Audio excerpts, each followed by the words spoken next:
I'm so glad you're with us here on the Clark Howard Show. You know, our mission is to serve you and empower you with knowledge so you make better financial decisions in your life. In this episode, we're on the edge of when the first companies start requiring open enrollment for health insurance. I want you to think about some options you may not have. I want to talk about some new opportunities. And also, I want to do the opposite land later. Speaking about something that's not an opportunity, yet another company promising to help you make big money in real estate has flown the coop with all its investors' money, just gone with the wind. So, healthcare is so hard for us. And truth be told, those of us that have health insurance from an employer are really privileged to have that, because the employers subsidize so heavily the premiums for the insurance we get. And so you, as an employee, see that deduction from your paycheck every pay period, and you're like, wow, look how much of my paycheck is going to healthcare. And the reality is that may be only 10 or 25% or 50% of the actual cost, the employer picking up the rest. So the premiums are really, really high.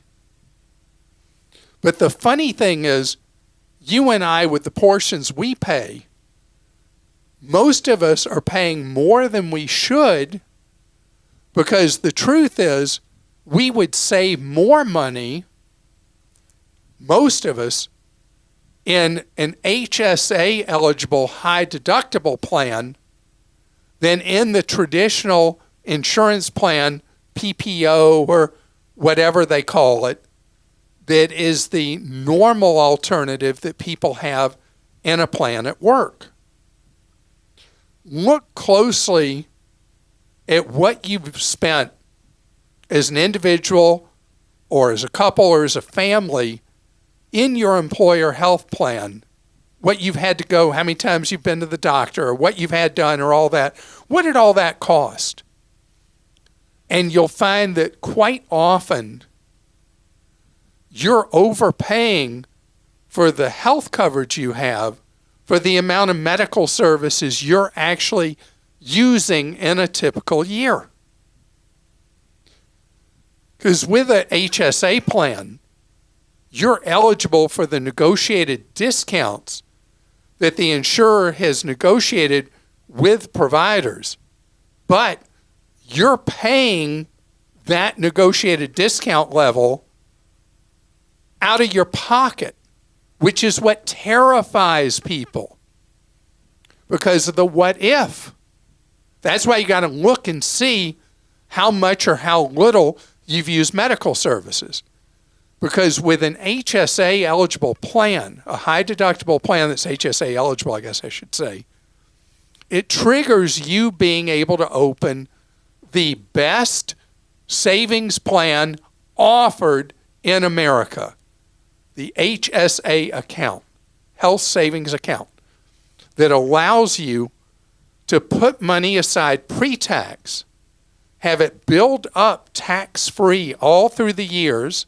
If you avoid having to pull it to pay medical expenses currently, and you can let it grow, you can invest, grows tax-free, and wait a minute, remember, you use pre-tax dollars going into it, it grows tax-free, and then it is spent tax-free. So that makes it vastly superior to, let's say, a traditional 401k or a Roth 401k. One, you get a tax benefit up front, but pay tax on everything later. The other, you get a tax benefit no tax benefit up front, but you avoid taxes later. And HSA, you get a tax benefit up front, and you never pay tax on the money. I mean, what a deal. And the amount that couples are going to be eligible to put in an HSA in 24 could be as high as over 10 grand. I mean, this is money you can have growing as essentially an alternative retirement account that you use later in life when medical expenses can end up taking typically as much as a fourth of your budget that comes out of your pocket. You can use this money to pay those expenses tax-free. So you got to look at how much you use medical services. And people who use medical services a lot or a little benefit from HSA-eligible high-deductible plans. People kind of in the mushy middle, where you go to the doctor often enough that you know the name of the receptionist working at the front desk, then you may in fact be better off in a traditional plan that the employer offers. But just something for you to think about, because the take-up rate for high-deductible HSA-eligible plans is teensy tiny in spite of the overwhelming financial benefit for many people. And at larger employers, the employers often will cede you money for the out-of-pockets you'd have each year as part of getting you to sign up for an HSA-eligible plan. Christa? DJ in Georgia has a question about healthcare. My wife and I recently found out that we're expecting our first child. Congratulations to you. We're very excited and feeling a full range of emotions at the moment. Our expected due date is mid-March of next year. My question is about which healthcare plan I should sign up for in November. For the past several years, I've chosen the high-deductible healthcare plan with an HSA that my employer offers. I have $7,000 invested in my HSA at the moment, and I do not touch that money, treating it as a second retirement account. My employer contributes $1,000 into my HSA every year. Our deductible is $3,500. In November, I'm uncertain whether I should sign up for the consolidated PPO plan offered by my employer with a $1,700 deductible or stick with the HDHP. All the office visits are 80% after deductible with the HDHP and a $25 to $50 copay for most visits with the PPO. Which plan would be the best choice for my wallet next year? This is hard. There's no perfect crystal ball with the birth of a child. Odds overwhelmingly are you're going to have a very healthy bundle of joy with normal doctor visits and no potential complications. So the odds favor you staying in the HSA eligible plan. You already have a cushion of money saved. You get the $1,000 from the employer. I think you could go through 24 with the HSA eligible plan. And if it turned out that any of you in the household developed a ongoing condition that might make it a better idea, maybe when you hit 25, to go into the employer's traditional plan, you could do so then. But remember, the odds favor you so heavily to continue doing what you're doing because, as you mentioned, your deductible is not extremely high on your high deductible plan. So I would roll the dice here for at least 24, and then you'll know what to do beyond in 25 and after that. Julie in Virginia says, is Raisin.com a legitimate place to go through to invest in CDs, savings accounts, etc.? Yeah, and we have a new review on Raisin at Clark.com because so many people have asked us questions about Raisin. Raisin is a non-bank that acts kind of like a custodian for the money you put on deposit with them, putting it in different FDIC-insured banks that are paying, in theory, the highest rates on savings. Like right now, with them, as with many others, you're earning 5+% on your savings. The issues that have come up with Raisin have been from people who've had customer service issues, that they've had trouble when they've needed access to their money, getting it in a timely way from whatever bank is holding those funds through Raisin, because your relationship is indirect with the bank that has your money. And so if you have money sitting there that you might need on a moment's notice, and there's no room for a hiccup with getting access to the money, I'd say that's where the question mark is surrounding Raisin. As far as the money being FDIC insured and all that, it is, the money's safe in these Raisin accounts. Ryan in Florida says, this one should be called a Ryan Stinks for not listening to your advice. My 2005 Buick LeSabre finally gave out a few weeks ago, and I took the... Wait. 2005 vehicle, and you're saying you stink? Do you realize how fantastic that is? You kept the vehicle 18 years. Where's the stink come in? I stepped over you and interrupted you. Okay, you got excited. That's all good. Go ahead. I took the EV plunge, taking delivery of my new Tesla Model X on Thursday, August 31st, despite reading your recent warning about Teslas being overpriced and Tesla being guilty of customer no service. Well, not even 24 hours later, Tesla slashed the price of my car by $12,000 overnight. Oh, and Ryan. Ryan. I don't know if you want to know this. They just cut the price of the X again to a new entry price of $79,000, which is $41,000 less than it was earlier this year. I contacted them on the customer service chat and visited the local store, but as expected, they basically said, tough luck.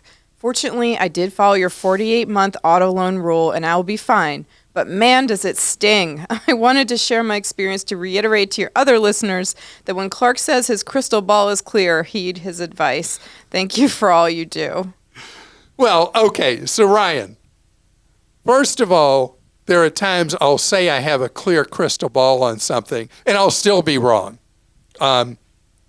It was clear to me that the electric vehicle market was way overpriced, not just Tesla, but other companies. And that's why we're seeing now the average electric vehicle, non-Tesla, is sitting rotting on dealer lots with just a few model exceptions.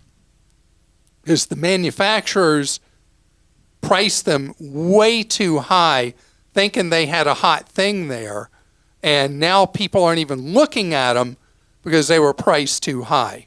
Electric vehicle price trends are headed steadily lower. The cost of the batteries has been going down, the range getting better, reliability better, all those things. So electric vehicles are not far at all away from being cheaper to buy than an equivalent gas engine vehicle. But that's not how they've been priced to this point. And so it's a market that is still developing. And I hope that that X gives you 18 years of wonderful service. You're going to save a fortune on the cost of energy, not having to buy gasoline since the electricity for an electric vehicle is so much cheaper. And I'm really sorry about the price cut. And Tesla not giving money back to people who bought, like in the last even 30 days, is just hard-hearted and long-term. That's a stupid play to treat customers so badly. But as I've said, Tesla's customer service is in the Pictionary. When you look at customer no service, you see a picture of Tesla. At the same time, the American Customer Satisfaction Index gives Tesla, I think, its second highest rating for customer satisfaction of luxury vehicles. So the vehicle is what people love. The Tesla experience, if you have an oops, people generally hate. Coming ahead, I want to talk about something that if I had a dime for every dollar people put into something that I kept telling you not to go into, gosh, I'd have a lot of money. And unfortunately, the people who put in their dollars, many of them have lost them all in these various goofy real estate ventures we're going to talk about straight ahead. It's been such a thing over the last, I guess 7-8 years that people are pitched going into these private real estate placements, not traded on any public exchanges, and because of a weird law and regulation not requiring true full disclosure about the expenses involved, the risks involved, and where your money actually is going, with the added bonus that if your life circumstances change and you need your funds, you may not be able to get them. This has been a very heavily pitched and pushed item with very high commission salespeople pushing you going into these various private real estate things that have gone under the general tone of crowdfunding. And we've had so many questions about this over the years from people who've been pitched. And they're coming to me, truthfully, they're coming for me just to say, yeah, that's a great idea. They don't want to hear from me, no, that's a bad idea. But that is what they've heard from me. And the reasons are what I glossed over a minute ago. Not good disclosure, very high fees up front, no real clear thing of what expenses are ongoing, and no ability to get your money back when you want it back. But there's another element that I implied but didn't say, and that is there could be a high fatality rate with these things. Now, CrowdStreet, which is one people used to ask me about, raised billions of dollars from individuals promising big returns like all these were. And now guess what? Money's missing. Lots of it's missing, maybe gone forever. There have been multiple stories in the media about this and the financial press. If you are an investor in this one, in CrowdStreet, there's a really thorough write-up in the Wall Street Journal that you should go read to see what is going on with your money that's in CrowdStreet. But I want to draw a clear contrast with you. If you buy a real estate exchange-traded fund, or a real estate mutual fund, or a real estate index fund, you don't face any of these big, massive commissions and ongoing fees. Second, everything they're doing is disclosed to you. You know what they own, where it is, what their objectives are, what kind of real estate investing they do. And the value of it is established by the marketplace every single day. With a real estate ETF, exchange traded fund, the value changes even within a day. You know, you can go in, you can go out, and you can buy in commission free, you can sell out commission free. You have true access to your funds, true liquidity with your money.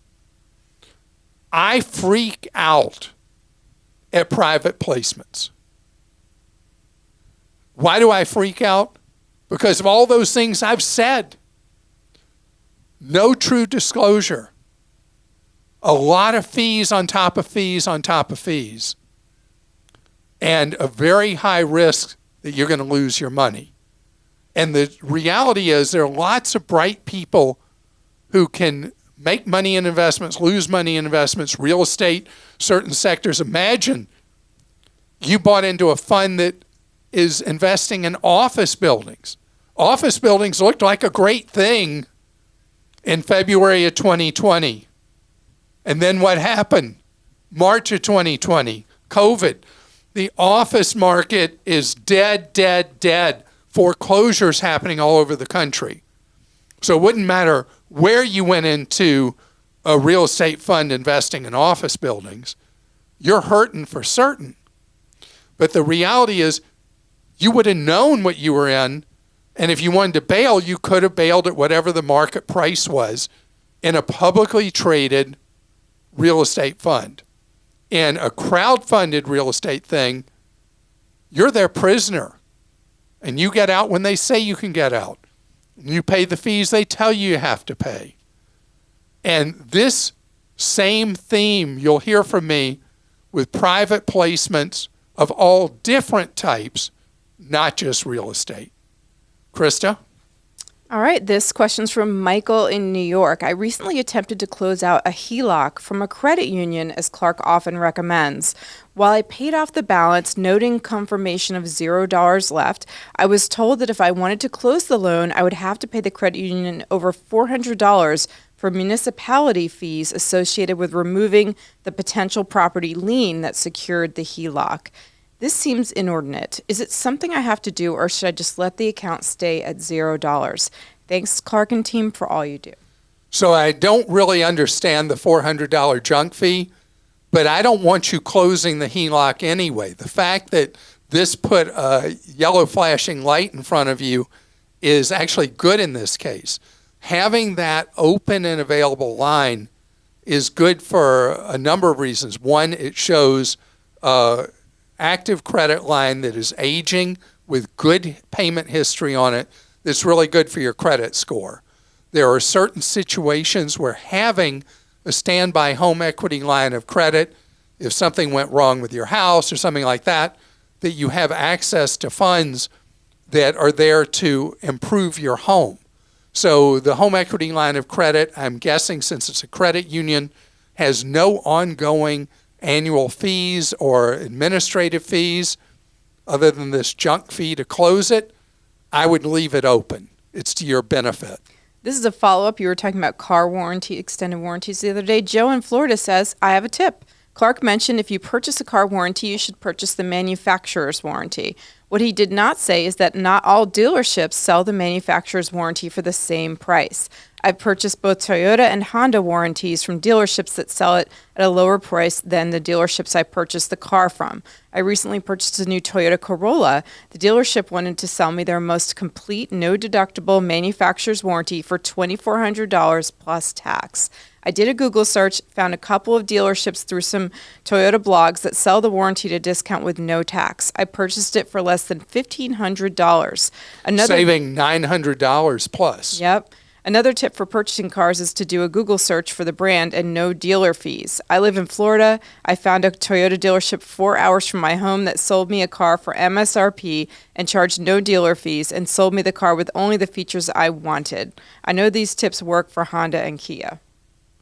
And this works all over America, this idea that there are dealers charging what are called packs when you buy a vehicle, all kinds of dealer add-on fees. And then there are other dealers that run an honest, ethical business and don't charge packs. And the vehicle market has changed enough with new vehicles that it's become much easier to find a vehicle available by shopping around the country instead of just local, as far as your pain point is to bring a vehicle back, that you'll pay no dealer junk fees, known as packs, and you also will buy the vehicle at a good discount from manufacturer's suggested retail price. Is for the first time in 2 years, the average vehicle is now selling at a discount to manufacturer's suggested retail price. The era of dealers adding 10, 20, 30, 50,000 onto the manufacturer's suggested retail price, that's so over.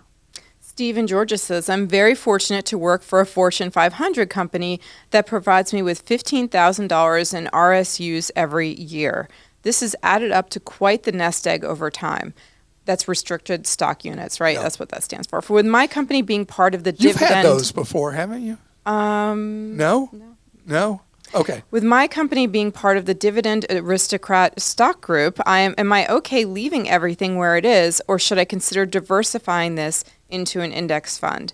In addition to the RSUs, I max out my 401k and my HSA annually, and they are both invested in index funds. Okay, so there are employers that still employ golden handcuffs.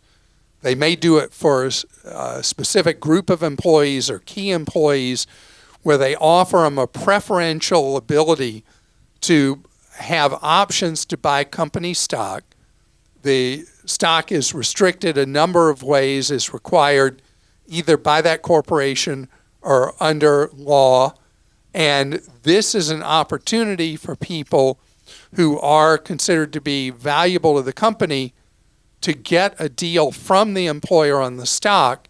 And what the employer is getting in return is if you might have had itchy feet to go somewhere else, maybe you stay because you want to have, there's a version of a stock option for you to have the restricted stock units.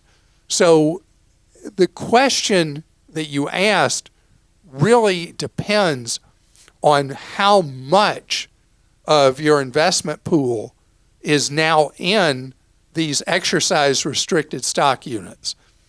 You say you've got your 401k maxed, you're doing the HSA, you're investing in index funds, so you're well diversified there. If, though, the company stock represents too much of your overall investment assets, which would I say in a case of restricted stock units or stock options would be 25% would be the ceiling of what you should own. If, in fact, you're well above 25% of your overall pool of investment dollars, then it would make sense for you to move some of that money from the company stock into widely diversified index funds, because you don't want all your eggs too heavily in one basket. And what can happen a lot of times with stock issued as incentives to people is everything they're in is in that.